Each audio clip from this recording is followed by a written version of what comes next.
भगवान श्री राम के नाम को भी बेचा गया। यही देश है। सेक्युलरिज्म के नाम पे भी राजनीति हुई। यही देश है। जातियों के नाम पे राजनीति हो रही है। यही देश है। अगड़े और पिछड़ों के नाम पे राजनीति हो रही है। और इससे पहले कि मायावती जी ये मांग करें कि एक शंकराचार्य शूद्र होना चाहिए, तो मैं तो ये मांग करता हूं पूज्यपाद शंकराचार्य से कि एक शंकराचार्य अगड़ा बना दो, एक पिछड़ा बना दो, एक अनुसूचित जाति का बना दो, लेकिन सब मिल करके, क्योंकि हमारे शास्त्रों में और तमाम सूफी संत फकीरों ने कहा है कि जात पात पूछे नहीं कोई, हरि को भजे सो हरि को हुई। ये सनातन और शाश्वत हमारे धर्म की परंपरा है। इसका आधार है सबको मिलकर चलना है।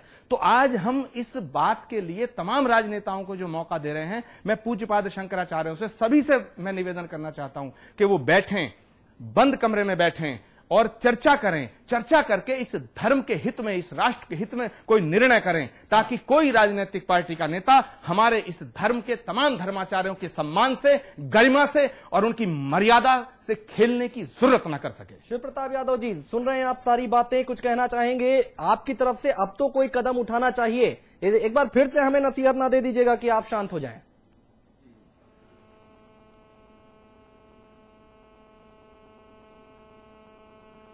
देखिए, ऐसा है कि आज शंकराचार्य जी ने 4 पीठ की स्थापना उस समय किया था जब भारतवर्ष में एक अफरा तफरी थी, लोग दिशाहीन हो गए थे। और आज जो है, मैं आज शंकराचार्य जी से अपील करता हूं कि जो है ये सब जो राजनीति तथाकथित हो रही है या जो बयानबाजियां हो रही हैं, उससे अलग हटकर बड़ा दिल करें और इस समस्या का वो स्वयं ही हल निकाल लेंगे और उनका जो भी आदेश होगा उसका पालन किया जाएगा। सरकार को इस विवाद में, सरकार से कोई लेना देना नहीं है। सरकार जो है, हमारी सरकार जो है शंकराचार्य जी का और सभी धर्म जो है गुरुओं का सम्मान करती है। अपमान करने का कोई सवाल ही नहीं उठता है। अब ये थोड़ा बहुत गलतफहमी आपस में कुछ हो गई होगी, हमें नहीं कहते, हम वो भाषा इस्तेमाल नहीं करेंगे जो दिग्विजय सिंह जी ने कहा है या जो अन्य नेताओं ने कहा है। हम वो भाषा इस्तेमाल हम लोग नहीं करते हैं। बल्कि हम चाहते हैं और अपील करते हैं आज शंकराचार्य जी से और सभी धर्म गुरुओं से, सभी जो है संतों से, महात्माओं से, कि वो विवाद में न पड़े और वो बैठकर हल कर ले। जो भी उनका जो फैसला होगा उसको सरकार मानेगी। जी बिल्कुल, जो भी फैसला होगा वो सरकार मानेगी। हरीश, हम कोई अपने तरफ से, हमारे लिए सब बराबर हैं। हम तो समाजवादी पार्टी, समाजवादी व्यवस्था के कायल हैं। हम लोग कोई राजनीति, इसमें धर्म कभी भी हमारे नेता माननीय मुलायम सिंह यादव जी ने कभी राजनीति या हमारे इस तरह की राजनीति नहीं की। समझ गए। हाँ, बिल्कुल। हम बीजेपी के पास चलेंगे, बीजेपी हरीश द्विवेदी जी के पास चलेंगे। हरीश जी, यहाँ पर अब तो राजनीति से हटकर पार्टी, आप भारतीय जनता पार्टी से हैं, उससे हटकर कुछ तो यहाँ पर बयान देना जरूरी होगा, कुछ तो यहाँ पर कदम उठाना जरूरी होगा। देखिए, अमिताभ जी की बातों से मैं सहमत हूँ। यहाँ कोई राजनीतिक मुद्दा नहीं है। मैं केवल सरकार से अपील करता हूँ, वहाँ के प्रशासन से अपील करता हूँ। ये अभी प्रमोद जी ने कहा कि वहां पर सड़क की व्यवस्था ठीक नहीं है, दवा की व्यवस्था ठीक नहीं है, किसी प्रकार वहां पर ठंडी में अलाव की व्यवस्था नहीं है, लकड़ी की व्यवस्था नहीं है। तो हमारी भी ये मांग है कि वहां पर सरकार को और प्रशासन को गंभीरतापूर्वक उस व्यवस्था को ठीक करने का प्रयास करना चाहिए। साधु संतों की जो नाराजगी है, उस नाराजगी को दूर करने के लिए माननीय मुख्यमंत्री जी को भी पहल करके बात करना चाहिए। और क्योंकि वहां पर अगर जगत गुरु शंकराचार्य नहीं आएंगे, वहां साधु संत नहीं आएंगे, तो मुझे लगता है कि महाकुंभ, जिस भावना से महाकुंभ होता है, वह पूर्ण नहीं होगा। इस नाते हमारी ये मांग है कि सरकार को वहां की व्यवस्था ठीक करनी चाहिए। हरीश जी, मैं आपसे एक बात कहना चाहता हूं। पूरे देश के अंदर आपकी पार्टी विपक्ष में है। उत्तर प्रदेश के अंदर आपकी पार्टी का काफी महत्व है और धर्म से आपका बहुत नजदीक का रिश्ता है, क्योंकि धर्म और भाजपा ये एक सिक्के के दो पहलू, ऐसा प्रस्तुतिकरण किया जाता है। क्या आपकी पार्टी के किसी नेता ने, बड़े नेता ने, श्री राजनाथ सिंह ने, कलराज मिश्र ने, सुषमा स्वराज जी ने, अडवाणी जी ने, गडकरी जी ने ये जाके देखने की कोशिश की कि कुंभ में जो करोड़ों लोग आएंगे, जो धर्म के नाम पर यह आस्था का महाकुंभ लग रहा है, जो लाखों संत आएंगे, उनके रहने की व्यवस्था क्या है, उनके पीने की पानी की व्यवस्था क्या है, उनकी मेडिकल फैसिलिटीज की व्यवस्था क्या है, उनके चलने फिरने की व्यवस्था क्या है? माफ करिएगा, आपसे भी मेरी गुजारिश है, अगर अभी भी आप अपनी पार्टी के नेताओं को यह संदेश देना चाहते हैं तो धर्म के लिए केवल धर्म के नाम पर राजनीति ना करें, वहां जाएं और वहां जाकर के देखें। और उत्तर प्रदेश की सरकार से जो आप निवेदन की बात कर रहे हैं, उत्तर प्रदेश की सरकार के खिलाफ आवाज उठाएं। वहां ये एक ऐसा मुद्दा है जो धर्म से जुड़ा है। इस धर्म से जुड़े मुद्दे को आप उठाएं और सेवा भाव से उठाएं, मेरी गुजारिश है आपसे। शायद आपको जानकारी नहीं, माननीय उत्तर प्रदेश के प्रदेश अध्यक्ष लक्ष्मीकांत वाजपेयी जी और मैं स्वयं 15-20 दिन पहले जाकर के वहां कुंभ क्षेत्र का भ्रमण किया था और वहां पर क्या क्या कमी है उसके लिए माननीय प्रदेश अध्यक्ष जी ने प्रशासन से और सरकार से बात भी की है। हाँ। और मुझे लगता है कि आने वाले समय में अडवाणी जी, आप रहिए हमारे साथ। इस वक्त हमारे साथ हरि चैतन्य जी जुड़ गए हैं, श्रीमद परमहंस आश्रम अमेठी। हमारे साथ हरि चैतन्य जी हैं। चैतन्य जी, स्वागत है आपका समाचार प्लस पर। हाँ बोलिए जी। हरि चैतन्य जी, आज हम चर्चा कर रहे हैं कि इलाहाबाद में जो कुंभ है उसमें शंकराचार्य जिन्होंने बहिष्कार कर दिया है, उन्होंने कह दिया है, ऐलान कर दिया है वापस जाने का। जमीन दी गई थी और फिर वापस ले ली गई, बड़ा विवाद हो गया है। अगर कुंभ में शंकराचार्य ही नहीं रहेंगे तो कैसे काम चलेगा? जी देखिए, ऐसा है कि चारों शंकराचार्य कभी भी ऐसा नहीं कहे हैं, ये गलत अफवाह है। अच्छा। ज्योतिर्मठ के शंकराचार्य स्वामी वासुदेवानंद जी हैं, वो 12 महीना और यहाँ कुंभ मेले में 1 महीना पूरा रहते हैं। स्वामी निश्चलानंद पुरी की हैं, उनका भी आश्रम है, वे भी माघ मेला में कुंभ मेला में यहाँ रहते हैं। भारती तीर्थ जी महाराज श्रृंगेरी मठ के हैं, वे कभी नहीं आते हैं। चारों शंकराचार्य की बात जाने दीजिए, मैं 40 और 50 साल से जीवन में यही देख रहा हूँ, वो कभी नहीं आए। द्वारकापुरी के शंकराचार्य हैं स्वामी स्वरूपानंद जी महाराज, ये वैसे भी माघ मेला में आते हैं, कुंभ में आते हैं। अब आप नहीं आएंगे इसका थोड़ा सा सुन लीजिए। हाँ। उन्होंने चतुष्पीठ कायम करने के लिए उत्तर प्रदेश से किसी से लिखवा के ले आए कि हम चतुष्पीठ कायम करेंगे। हाँ।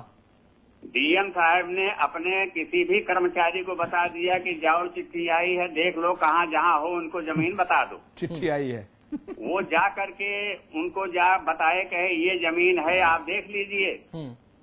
तो वहाँ गए, ये जिसकी जमीन कटी थी उस जमीन पे ये कब्जा कर लिए और कब्जा करने के लिए चतुष्पीठ बनाने के लिए इन्होंने सबको कह दिया। तो जिसको मालूम हुआ कि हमारी जमीन है, उन लोगों ने विरोध किया कि हमारी जमीन पे चतुष्पीठ आप मत बनाइए। उसके बाद विरोध के बाद आज 3 दिन हुआ लगातार, जो और लोगों की जमीन थी उसको प्रशासन ने वापस कर दिया। चलिए बहुत शुक्रिया हरि चैतन्य जी, हमारे साथ जुड़ने के लिए, बातचीत करने के लिए, अपनी बात हम तक रखने के लिए। गोविंद, इसमें एक बात मैं कहूंगा अनुज। हाँ। हरि चैतन्य जी जो बात कह रहे थे वो फैक्चुअली करेक्ट नहीं है। हाँ। हो सकता है हरि चैतन्य जी का अपना कोई मोटिव हो। हाँ। क्योंकि हरि चैतन्य जी को जितना मैं जानता हूं, उनकी टिप्पणियों में कई बार जमीन विवाद से जुड़े हुए हैं, कई बार दूसरे किस्म के अर्थ भी होते हैं। जमीन के आवंटन के विवाद से वह जुड़े हुए हैं। मैं उनको जानता हूं व्यक्तिगत तौर पर। स्वरूपानंद सरस्वती के प्रतिनिधि, स्वामी निश्चलानंद जी सरस्वती के प्रतिनिधि और भारती तीर्थ, स्वामी भारती तीर्थ के प्रतिनिधि, इन तीनों ने औपचारिक तौर पर, सार्वजनिक तौर पर यह ऐलान किया, कान में नहीं कहा, ऐलान किया कि हम तीनों लोग कुंभ को छोड़कर जा रहे हैं। हाँ। ये जो कह रहे हैं कि नहीं ऐसा सब गलत है, ये मुझे लगता है कि इनका अपना कुछ व्यक्तिगत वो होगा। हाँ। और मैं इस बहस में मूल बात पर आता हूं। स्वामी चैतन्य क्या कह रहे हैं उसको अगर एक पल के लिए हम छोड़ दें, हाँ। तो मूल बात वहां ये आती है। 2 बातें मुझे समझ आई। एक, जो बात प्रमोद कृष्णन जी ने कही वो महत्वपूर्ण है। छोड़ दीजिए धर्म की बात को, छोड़ दीजिए कि वहां कौन सा रंग का ध्वज फहराएगा, तो भी दुनिया में एक झंडे तले एक अवसर पर एक साथ इकट्ठे होने वाली सबसे बड़ी संख्या की हिफाजत, रक्षा, सुरक्षा, संरक्षा, सबकी जिम्मेदारी शासन की है ना? है, बिल्कुल है। वो किसी मजहब का हो या गैर मजहब का हो। बिल्कुल है। हम कह रहे हैं डांस करने के लिए भी अगर 10-12 करोड़ आदमी कहीं इकट्ठे हो तो भी शासन की जिम्मेदारी है कि उनकी हिफाजत, उनके खान पान, जीवन जीने के लिए जो पर्याप्त सुविधाएं चाहिए वो वहां उपलब्ध कराए। हाँ। तो एक तो ये मूल बात समझ में आई।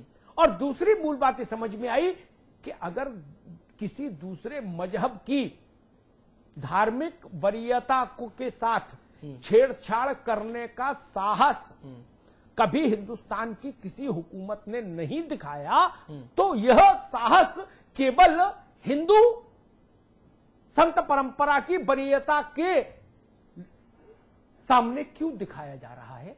हाँ। ये बड़ा मेरा मौलिक सवाल है। मैं व्यथित हूं। क्या किसी हिंदू संत परंपरा को जानने वाले शास्त्रीय विद्वान ने क्या देश में कभी यह बोला कि चारों शंकराचार्य की पीठों से बड़ी कोई पीठ है? किसी ने नहीं बोला। 1000 पीठ हो सकती है इस देश में, 1,00,000 पीठ हो सकती है, सबका स्वागत। लेकिन किसी पीठाधीश्वर ने यह नहीं कहा कि मैं श्रृंगेरी के पीठ से बड़ा हूं, मैं कांची के पीठ से बड़ा हूं, मैं द्वारिका की पीठ से बड़ा हूं, मैं बद्रिकाश्रम की पीठ से बड़ा हूं। नहीं, उनकी मर्यादा का पालन क्यों नहीं हो? उस मर्यादा का पालन करने में समस्या क्या है? बिल्कुल मैं ये नहीं जान पा रहा हूं। हमको लग रहा है अमिताभ जी कि संतों के थोड़ी इस वैचारिक मतभेद का फायदा राजनीतिक पार्टियां उठा रही हैं और शासन अपनी जिम्मेदारी से हट रहा है, जो बहुत ही गलत परंपरा एक नई पड़ जाएगी और जो बहुत गलत दिशा होगी। बिल्कुल, समय भी पूरा हो रहा है। श्री प्रताप यादव जी, आपसे आखिरी टिप्पणी, कुछ किया जाएगा प्रशासन की तरफ से? इसी तरह जिम्मेदारी से बचते रहेंगे, प्रमोद जी के शब्दों में अगर कहें तो? जी जी,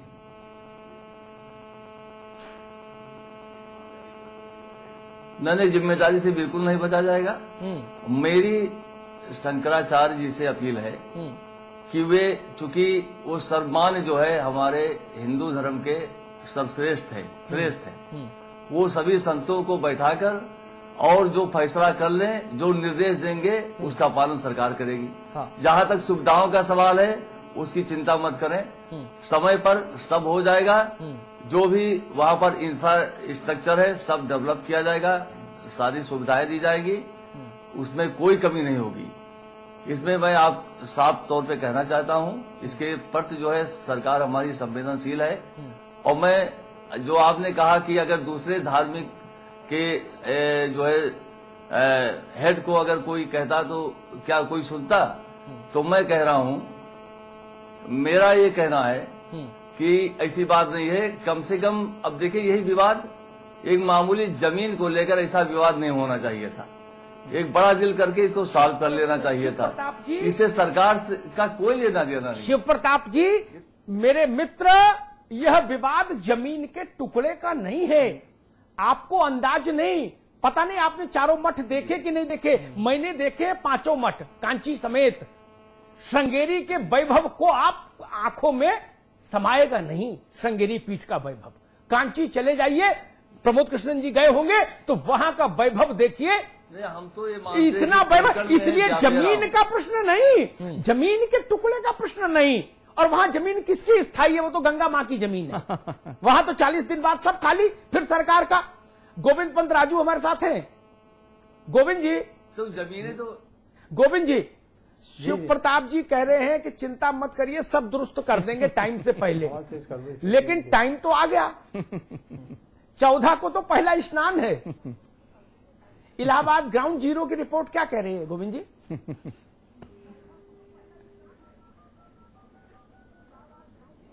अभी 15 दिन से ज्यादा समय है। मैं तो अभी भी आशा में हूं और मुझे ये उम्मीद है, जैसे कि जब हरिद्वार में कुंभ हुआ था तब भी इसी तरह का विवाद, उसको लेकर 14 दिन तक शंकराचार्य नाराज रहे थे और बाद में वो विवाद उसका समाधान हो गया था।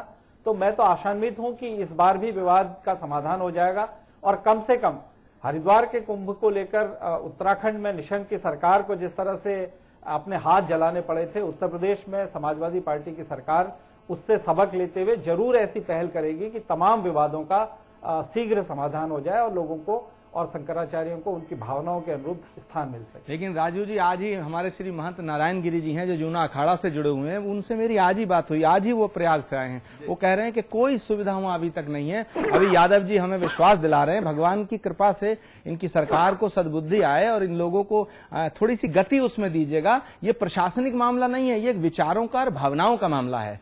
तो ये जो मतभेद है जमीन के आवंटन का या ये फर्जी शंकराचार्य असली शंकराचार्य वाली बात है, ये संतों का मामला है, ये निबट जाएगा भगवान की कृपा से। आप व्यवस्थाओं की बात करें ताकि कुंभ संपन्न हो। और हम पूज्यपाद शंकराचार्यों से निवेदन करते हैं, ये बात अच्छी लगी मुझे माननीय मंत्री महोदय की, कि बड़ा दिल करके इस पे हमको बैठना है, क्योंकि गीता भी कहती है अयम निज परोवेत गणना लघु चेत साम उदार चरित्र नंतु वसुधैव कुटुंबकम। तो इस पे हम लोग बैठ के बात करेंगे और करना चाहिए। हम श्री चरणों में निवेदन करते